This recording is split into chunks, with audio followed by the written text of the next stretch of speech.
ओम शांति। जनवरी 5 तारीख की साकार मुरली। आज बाबा कहते, मीठे बच्चे, अपने को आत्मा समझ आत्मा भाई से बात करो। ऐसी दृष्टि पक्की करो तो भूत प्रवेश नहीं करेंगे। बाबा कहते, आत्मा भाई भाई की दृष्टि पक्की होगी तो कोई भी विकारों का भूत प्रवेश नहीं करेंगे। जब कोई में भूत देखो तो उससे किनारा कर लो। कोई में ऐसे कोई विकार है तो बाबा कहते हैं उससे किनारा कर लो। प्रश्न, बाप का बनने के बाद भी आसक्ति और आस्तिक और नास्तिक बच्चे हैं, वह कैसे? दुनिया में तो कहते हैं भगवान को नहीं मानते वो नास्तिक हैं, भगवान को मानते हैं वो आस्तिक हैं। यहाँ बाबा कहते बाबा को मानने के बाद भी, बाबा का बच्चा बनने के बाद भी कोई आस्तिक है कोई नास्तिक है। उत्तर है, आस्तिक वह है जो ईश्वरीय कायदों का पालन करते हैं, देही अभिमानी रहने का पुरुषार्थ करते हैं, और नास्तिक वह है जो ईश्वरीय कायदों के खिलाफ भूतों के वश हो आपस में लड़ते झगड़ते हैं। आस्तिक वह है जो ईश्वरीय कायदों का पालन करते, देही अभिमानी रहने का पुरुषार्थ करते, और नास्तिक वह है जो ईश्वरीय कायदों के खिलाफ भूतों के वश हो आपस में लड़ते झगड़ते हैं। आस्तिक बच्चे देह सहित देह के सब संबंधों से बुद्धि योग तोड़ अपने को भाई भाई समझते हैं। नास्तिक देह अभिमान में रहते हैं। ओम शांति। पहले पहले बाप बच्चों को समझाते हैं कि हे बच्चे, बुद्धि में सदा यह याद रखो कि शिव बाबा हमारा सुप्रीम बाप भी है, सुप्रीम शिक्षक भी है, तो सुप्रीम सतगुरु भी है। यह पहले पहले बुद्धि में जरूर आना चाहिए। हर एक अपने को जान सकते हैं कि हमारी बुद्धि में आया हुआ नहीं। अगर बुद्धि में याद आता तो आस्तिक है, नहीं आता तो नास्तिक है। स्टूडेंट की बुद्धि में फट से आना चाहिए कि टीचर आए हैं। घर में रहते हैं तो वह भूल जाते हैं। उस रुहाब से बहुत कोई मुश्किल समझते हैं कि हमारे सुप्रीम बाबा आए हुए हैं। वह टीचर भी हैं और वापिस ले जाने वाला सतगुरु भी है। याद आने से खुशी का पारा चढ़ेगा, नहीं तो अपने ही दुख दर्द दुनिया की चीची बातों में भिन्न भिन्न ख्यालात में बैठे रहते हैं। दूसरी बात, बहुत करके बच्चों से पूछते हैं कि विनाश में बाकी कितना समय है, तो बोलो यह पूछने की बात नहीं है। पहले तो यह हमको किसने समझाया है उनको तो जानो। दुनिया वाले भी पूछते हैं ना कि आप कहते हो विनाश होगा तो कब हो रहा है? तो बाबा कहते हैं पहले परमात्मा को तो जो है जैसे हैं वैसे जानो। पहले बाप का परिचय दो। आदत पड़ी हुई होगी तो समझाएंगे, नहीं तो भूल जाएंगे। बाप कितना कहते हैं, अपने को आत्मा समझो, दूसरे को आत्मा की दृष्टि से देखो, परंतु वह दृष्टि नहीं ठहरती। रुपये से एक आना भी मुश्किल बैठता, माना थोड़ा सा बैठता है बुद्धि में, जैसे बुद्धि में ठहरता ही नहीं है। यह कोई बाप श्राप नहीं देते हैं, यह तो बाप समझाते हैं कि ज्ञान बहुत ऊंचा है। राजाई स्थापन होती है, रंक से लेकर राव बनते हैं। राव थोड़े बनते हैं, बाकी रंक नंबरवार होते हैं। लास्ट नंबर वाले की बुद्धि में कभी कोई बात बैठ न सके तो पहले जब किसको भी समझाते हो तो शिव बाबा का जो 32 गुणों वाला चित्र 32 गुणों वाला चित्र बनाया है उस पर समझाना चाहिए। उसमें भी लिखा हुआ है सुप्रीम फादर, सुप्रीम टीचर और सतगुरु है। पहले जब यह निश्चय होगा कि समझाने वाला सुप्रीम फादर है तो फिर संशय नहीं आएगा। बाप बिगर यह स्थापना कोई कर न सके। तुम जब समझाते हो कि यह स्थापना हो रही है तो उन्हों की बुद्धि में यह जरूर आना चाहिए कि इन्हों को समझाने वाला कोई है।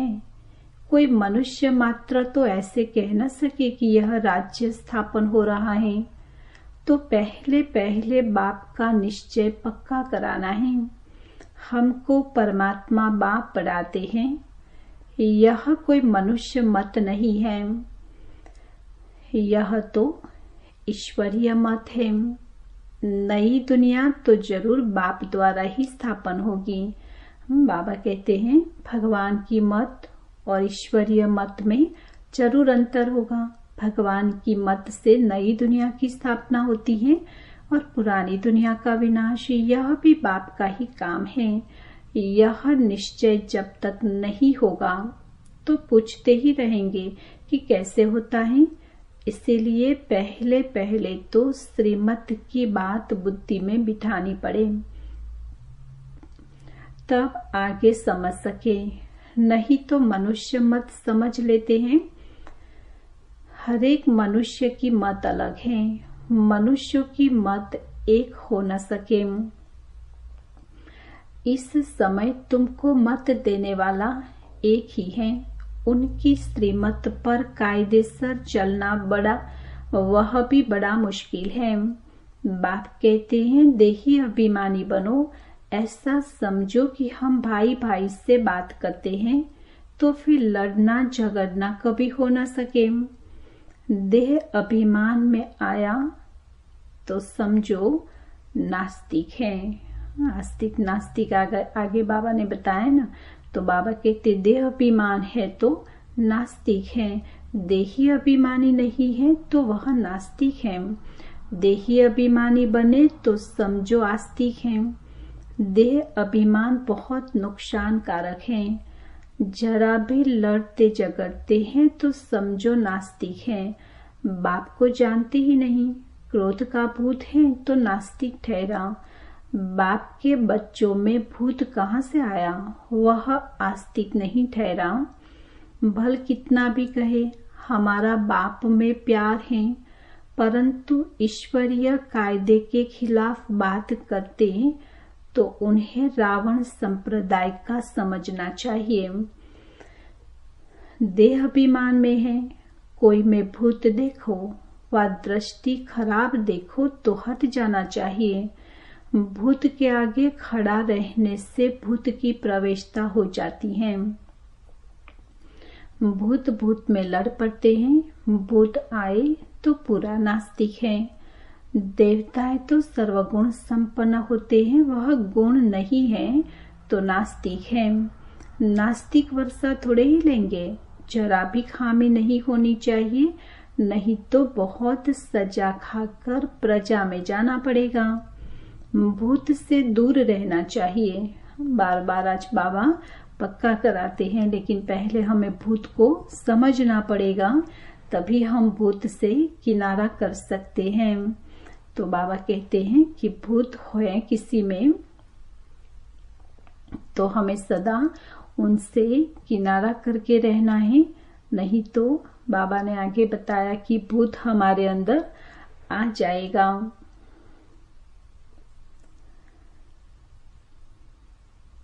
भूत से दूर रहना चाहिए। भूत का सामना किया तो भूत आ जाएगा। भूत से कभी सामना नहीं किया जाता है, उनसे जास्ती बात भी नहीं करनी चाहिए। बाप कहते हैं यह है भूतों की दुनिया। भूत जब तक निकले नहीं तो सजाएं भी खानी पड़ेगी, पद भी पा नहीं सकेंगे। लड़ाई तो एक ही है, कोई राव बन जाते, कोई रंग बन जाते। राव की दुनिया थी, अभी रंकू की दुनिया है। सब में भूत हैं, भूत निकालने का पुरुषार्थ करना चाहिए। बाबा मुरली में बहुत समझाते हैं, किस्म किस्म के स्वभाव वाले होते हैं, बात मत पूछो। तो प्रदर्शनी आदि में पहले पहले बाप का परिचय देना है। बाप कितना लवली है, वह हमको ऐसा देवता बनाते हैं। गायन भी है, मनुष्य से देवता किए करत न लाकी वार। देवताएं थे सतयुग में, तो जरूर उनसे पहले कलयुग था। यह सृष्टि चक्र का ज्ञान भी तुम बच्चों की बुद्धि में है। अब है वहां यह ज्ञान इन देवताओं में नहीं रहेगा। अभी जो ज्ञान हमारे में है, देवताओं में फिर ये आत्मा परमात्मा का ज्ञान नहीं रहेगा, सृष्टि चक्र का ज्ञान नहीं रहेगा। अब तुम नॉलेजफुल बनते हो, फिर पद भी मिल गया तो नॉलेज की दरकार नहीं। यह है बेहद का बाप, जिससे 21 पीढ़ी तुमको स्वर्ग का वर्षा मिलता है। तो ऐसे बाप को कितना याद करना चाहिए। बाबा सदैव समझाते हैं कि हमेशा समझो कि शिव बाबा हमको समझा रहे हैं। शिव बाबा इस रथ द्वारा हमको पढ़ा रहे हैं। वह हमारा बाप, टीचर, गुरु है। यह है बेहद की पढ़ाई। तुम समझते हो, पहले हम तुच्छ बुद्धि थे। इस कॉलेज का कोई को जरा भी पता नहीं है, इसीलिए समझाने के समय अच्छी तरह से घोट घोट कर समझाओ। कृष्ण की तो बात ही नहीं, बाप ने समझाया है कृष्ण का कोई चरित्र है ही नहीं। सिवाय शिव बाबा के ब्रह्मा, विष्णु, शंकर के भी चरित्र हो न सके। चरित्र है ही एक का, जो मनुष्य से देवता बनाते हैं, विश्व को हेवन बनाते। तुम उस बाप की श्रीमत पर चलते हो, बाप के मददगार हो। बाप नहीं होता तो तुम कुछ भी कर नहीं सकते। तुम अभी वर्थ नॉटा पैनी से वर्थ पाउंड बन रहे हो। अब नंबरवार पुरुषार्थ अनुसार तुम सब जान गए हो। तो पहले पहले है बेहद का बाप। कृष्ण तो छोटा बच्चा है। सतयुग में उनकी बेहद की बादशाही है। उनके राज्य में और कोई था नहीं। अभी तो कलयुग है। कितने ढेर धर्म हैं। यह एक ही आदि सनातन देवी देवता धर्म कब स्थापन हुआ, यह कोई की बुद्धि में नहीं है। तुम बच्चों की भी बुद्धि में नंबरवार पुरुषार्थ अनुसार हैं। बाबा कहते दुनिया वाले तो जानते ही नहीं है, लेकिन हम बच्चों में भी बाबा को जानने वाले, बाबा के कर्तव्य को जानने वाले नंबरवार पुरुषार्थ अनुसार बच्चे हैं। तो पहले बाप की महिमा पर अच्छी तरह से समझाना चाहिए। हम जानते हैं जरूर बाप से हमको पहचान मिली है। बाप कहते हैं सर्व का सदगति दाता भी मैं हूँ। कल्प कल्प मैं तुम बच्चों को राय देता हूँ कि अपने को आत्मा समझो और मुझे याद करो, तो आत्मा पतित से पावन बन जाएगी। आत्मा अभिमानी भव। दूसरे को भी आत्मा समझने से तुम्हारी क्रिमिनलाई नहीं होगी। आत्मा ही शरीर द्वारा कर्म करती है। हम आत्मा ही यह पक्का करना है। तुम जानते हो पहले पहले हम 100% पावन थे, फिर पतित बने। आत्मा ही बुलाती है कि बाबा आओ। आत्मा का अभिमान पक्का रहना चाहिए, माना आत्मा अभिमानी पक्का रहना चाहिए और संबंध सब भूल जाने चाहिए।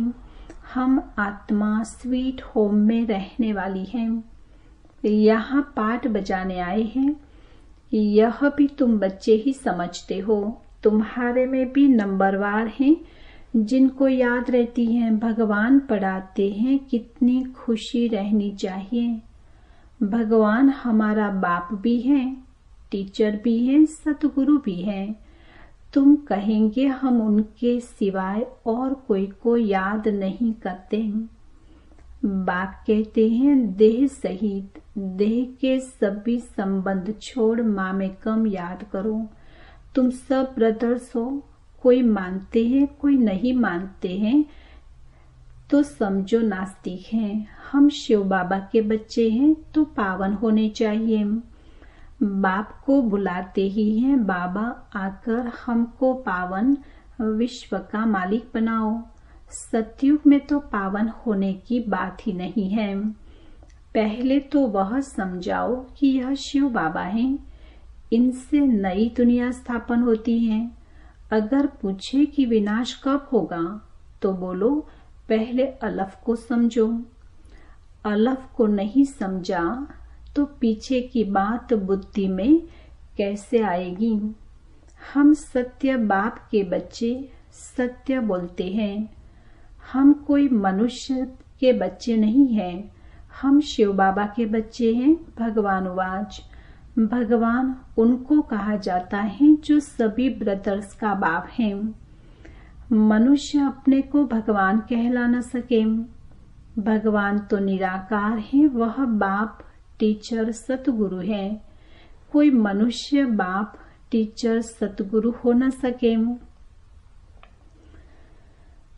कोई भी मनुष्य किसकी सदगति कर नहीं सकते, भगवान हो न सके। बाबा कहते हैं कोई इंसान भगवान हो नहीं सकते हैं, इसीलिए वो कभी किसी की गति सदगति कर नहीं सकते हैं। बाबा है पतित पावन, पतित बनाना रावण का काम है। बाकी यह सब है भक्ति मार्ग के गुरु। यह भी तुम समझते हो जो यहाँ आते हैं वह आस्तिक तो बनते हैं। बेहद के बाप पास आकर निश्चय करते हैं यह हमारा बाप टीचर गुरु है। जब कंप्लीट दैवी गुण आ जाएंगे तो लड़ाई भी लगेगी। समय अनुसार तुम खुद समझेंगे कि अब कर्मातीत अवस्था को पहुंच रहे हैं।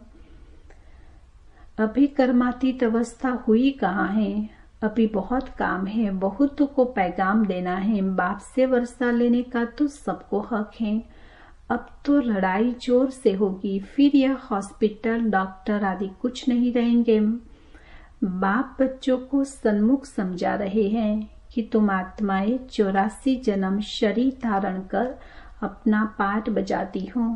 किसी के 70-80 जन्म भी होते हैं। अभी जाना तो सबको है, विनाश होना ही है। अपवित्र आत्मा जा न सके। बाबा कहते हैं विनाश तो होना ही है, सभी को पावन बनकर ही जाना है, क्योंकि परम धाम भी पावन है, सतयुग भी पावन है। लेकिन सतयुग में जाने के लिए आत्मा को पुण्य कर्म जमा भी करना पड़ेगा, और परम धाम में जाने के लिए केवल आत्मा पवित्र बनी, माना हिसाब किताब चुकतू करके पवित्र बनी तो परम धाम में चली जाएगी।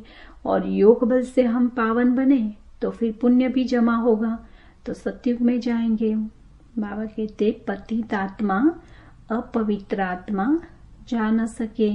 पावन होने के लिए बाप को जरूर याद करना है, मेहनत है। 21 जन्म के लिए स्वर्गवासी बनना है, कोई कम बात है क्या। मनुष्य तो कह देते फलाना स्वर्गवासी हुआ, अरे स्वर्ग है कहाँ, कुछ भी समझते नहीं। तुम बच्चों को बड़ी खुशी रहनी चाहिए कि भगवान हमको पढ़ाते हैं, विश्व का मालिक बनाते हैं। खुशी एक होती है स्थायी और दूसरी होती है अल्पकाल की। पढ़ेंगे पढ़ाएंगे नहीं तो खुशी क्या होगी। आसुरी गुणों को भगाना है। बाप कितना समझाते हैं, कर्म भोग कितना है। जब तक कर्म भोग है तो यह निशानी है अभी तक कर्मातीत अवस्था हुई नहीं है। अभी मेहनत करनी है, कोई भी माया के तूफान न आए। बच्चों को यह निश्चय है कि बाप ने हमको अनेक बार मनुष्य से देवता बनाया है, यह बुद्धि में आए तो भी अहो सौभाग्य। यह बेहद का बड़ा स्कूल है। यह होता है वह होता है हद का छोटा। बाप को तो बहुत तरस पड़ता है, कैसे समझाओ, कोई से तो अब तक भी भूत निकले नहीं है। वह दिल पर चढ़ने बदले और ही गिरते हैं। कई बच्चियां तो तैयार हो रही हैं अनेकों का कल्याण करने के लिए। अच्छा, मीठे मीठे सिकिलधे बच्चों प्रति माता पिता बाप दादा का याद प्यार और गुड मॉर्निंग। रूहानी बाप की रूहानी बच्चों को नमस्ते। हम रूहानी बच्चों की रूहानी बाप दादा को याद प्यार गुड मॉर्निंग और नमस्ते। ध्यान धारणा के लिए मुख्य सार है, कोई भी बात ईश्वरीय कायदे के खिलाफ नहीं करनी है। बाबा ने निशानी बताई ना कि ईश्वरीय कायदे के खिलाफ कोई बातें करते हैं तो नास्तिक है। किसी में भी अगर भूत की प्रवेशता है या दृष्टि खराब है तो उसके सामने से हट जाना है। उनसे जास्ती बात नहीं करनी है। दूसरा, स्थायी खुशी में रहने के लिए पढ़ाई पर पूरा ध्यान देना है। स्थायी खुशी में रहने के लिए पढ़ाई पर पूरा ध्यान देना है। आसुरी गुणों को निकाल दैवी गुण धारण कर आस्तिक बनना है। आसुरी गुणों को निकाल दैवी गुण धारण कर आस्तिक बनना है। आज का वरदान है, हर सेकंड के हर संकल्प का महत्व जानकर, हर सेकंड के हर संकल्प का महत्व जानकर जमा का खाता भरपूर करने वाली समर्थ आत्मा भव। विस्तार है, संगम युग पर अविनाशी बाप द्वारा हर समय अविनाशी प्राप्तियां होती हैं। सारे कल्प में ऐसा भाग्य प्राप्त करने का यह एक ही समय है। इसीलिए आपका स्लोगन है, अब नहीं तो कभी नहीं। ना, हम दूसरों को तो कहते हैं अब नहीं तो कभी नहीं। अभी ये स्लोगन हमें जीवन में धारण करना है कि अब मैं पुरुषार्थ नहीं करूंगी तो मैं कभी नहीं कर पाऊंगी। जो भी श्रेष्ठ कार्य करना है वह अभी करना है।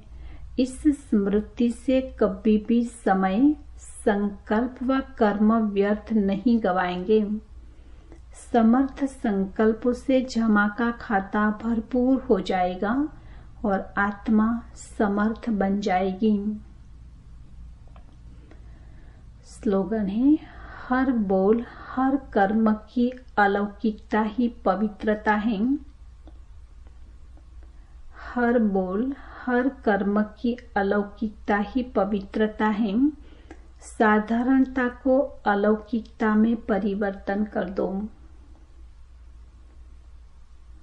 पुरुषार्थ की पॉइंट है, लौकिक में अलौकिकता की स्मृति रहे। लौकिक में रहते हुए भी हम लोगों से न्यारे हैं ना। बाबा कहते लौकिक में तो रहना पड़ेगा, लेकिन अलौकिकता की स्मृति माना हमारा बोल चाल चलन व्यवहार खान पान सब अलौकिक हो। लेकिन हमें ऐसा न्यारा भी नहीं बनना है कि फिर लौकिक में झगड़े हो जाए, लौकिक में दुखी हो जाए, ऐसे भी नहीं। लेकिन सब कुछ न्यारा बन के करना है। अपने को आत्मिक रूप से न्यारा समझना है। कर्तव्य से न्यारा होना तो सहज है, उससे दुनिया को प्यारे नहीं लगेंगे। और भी बाबा ने एक स्टेप आगे बढ़ाया। बाबा कहते हैं आत्मिक स्थिति में रहकर, और आत्मिक स्थिति में होंगे तभी अलौकिकता आएगी। जब तक देह भान में है तो सब कुछ लौकिकता के रूप से करेंगे।